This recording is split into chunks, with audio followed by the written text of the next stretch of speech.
absolutely baffled by the whole thing. I've still had no contact whatsoever from the Bangladeshi authorities, despite them spreading malicious allegations against me for a year and a half now. I've tried to be responsible. I've engaged lawyers here in the UK who have repeatedly written to the Bangladeshi authorities, but they haven't responded. I then tried to engage a lawyer in Bangladesh itself, who went and tried to find out what was happening in court. They intimidated him and threatened him, and he withdrew. I then wrote to the leader of Bangladesh currently, who is Professor Mohammed Yunus, when he came to London, who has said publicly a few times that I'm guilty and had tried to smear my reputation. So I said to him, okay, let's sit down, let's have a coffee, and let's talk about what I've done wrong, because I know I haven't done anything wrong.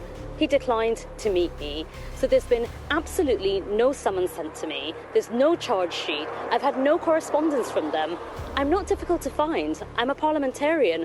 All they had to do is send some papers to the House of Commons, to Parliament, and I would have responded. So I feel like I'm in some sort of Kafkaesque nightmare where I'm carrying on doing my day job, but on the other hand, I'm apparently being convicted in Bangladesh, and the only reason I know I'm being convicted is because I read it in the newspapers. So this is trial by media, which is deeply unfair.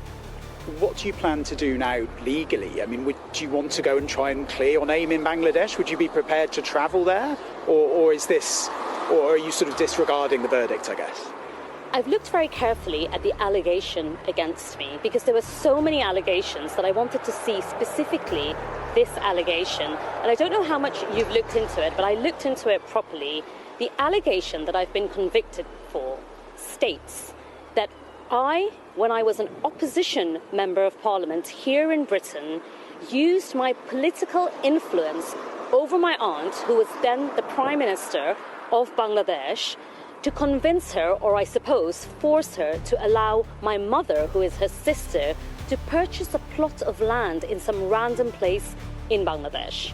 So just to step aside from what's happening and just to look at the allegation itself for a minute, which is that I exerted influence over the Prime Minister of Bangladesh as an opposition MP here in Britain to gain some benefit for my aunt, for my mother, who is her sister. Now, my aunt is twice as old as me. She is 10 times more powerful than me, and she has been in politics longer than I've been alive.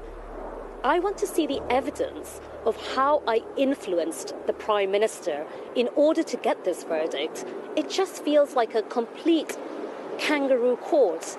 It just feels like it's shambolic, a complete farce. And you would have seen that leading experts in our country in law, so the likes of Dominic Grieve, Robert Buckland, David Gauke, have all come out and said this is a contrived trial. It's completely unfair. It's a flawed process.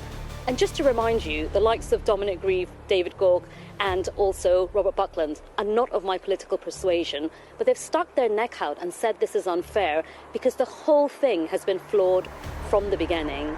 So my message to the Bangladeshi authorities and to Professor Mohammed Yunus is that he should be ashamed of himself. He is presiding over this miscarriage of justice.